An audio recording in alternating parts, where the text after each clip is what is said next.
السلام علیکم friends, drama serial ماں نہیں ساس ہوں میں بہت ہی انٹرسٹنگ موڈ پر آ گیا ہے۔ وسائی کی باتیں سننے کے بعد عروج عجیب سی کشمکش کا شکار ہو جائے گی، کیونکہ وسائی کی بتائی گئی ساری باتیں بالکل وہی ہوتی ہیں جیسے عروج کی امی ابو نے اسے بتائی تھی اس کے بارے میں۔ اور پھر جب سلمان بھی آ کر اسے عروج ٹیکسٹائل مل والی بات بتائے گا تو پھر عروج معاملے کی تہہ تک پہنچنے کی کوشش کرتے ہوئے اپنے والدین کے گھر جا کر ان سے وہ بریسلیٹ اور کپڑے لے آئے گی اور تصدیق کے لیے وسائی کے پاس جا کر اسے دکھائے گی۔ تو وسائی پوچھے گی کہ یہ کس کے ہیں جی؟ تو عروج وسائی کو وہ بریسلیٹ دکھائے گی جس پہ اریج لکھا ہوا ہے۔ وسائی بریسلیٹ پہچان لے گی اور روتے ہوئے پوچھے گی کہ یہ تو میرے سامنے بڑی بی بی صاحبہ نے اریج بی بی کو پہنایا تھا، یہ آپ کے پاس کیسے آ گیا؟ تو عروج بھی روتے ہوئے اسے بتائے گی کہ یہ سب میرا ہے وسائی، اور وسائی حیرت اور خوشی سے عروج کو دیکھنے لگے گی اور سمجھ جائے گی کہ عروج ہی اصل میں اریج ہے،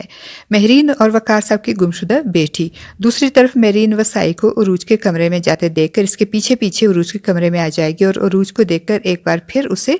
لاوارث ہونے کا طعنہ دینے سے باز نہیں آئے گی اور کہے گی کہ سلمان تو تمہارا حال ہے جسے تم نے اپنی گرفت میں لے رکھا ہے، لیکن تم نے مجھے ابھی تک یہ نہیں بتایا کہ تمہارا ماضی کیا ہے، تم کس کی اولاد ہو اور کس خاندان سے تعلق ہے تمہارا۔ تو مہرین کی باتیں سن کر عروج خود پہ قابو نہیں رکھ سکے گی اور امی امی کہتے ہوئے اس کے محبت سے ان کے گلے لگ جائے گی۔ مہرین عروج کو اس طرح اچانک گلے لگنے اور امی امی پکارنے پہ پریشان ہو جائے گی اور اسے خود سے دور کرتے ہوئے کہے گی کہ پاگل ہو گئی ہو کیا یہ امی امی کی رٹ لگا رکھی ہے؟ میں تمہاری امی نہیں ہوں میں تمہاری امی۔ اور پھر مہرین وہاں سے چلی جائے گی اور سلمان کو فون کر کے اسے بتائے گی کہ عروج کی طبیعت خراب ہو گئی ہے، اس کا شاید دماغی توازن خراب ہو گیا ہے، اسی لیے امی امی بول کے مجھے گلے لگا رہی تھی۔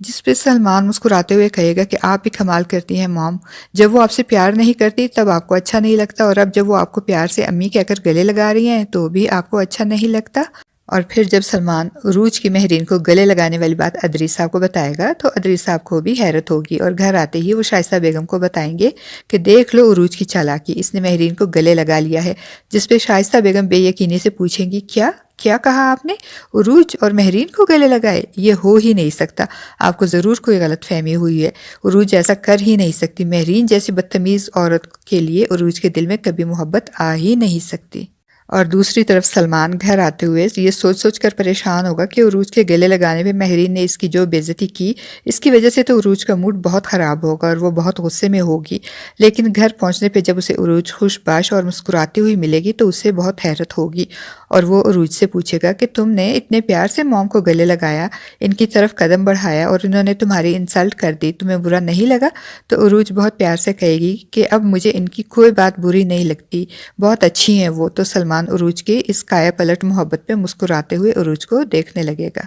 اب فرینڈز، آپ کو کیا لگتا ہے کہ ڈرامے میں ایسا کون سا ٹویسٹ آئے گا جس سے مہرین کی یادداشت بھی واپس آ جائے گی؟ اپنی رائے کا اظہار کمنٹ باکس میں ضرور کیجیے گا۔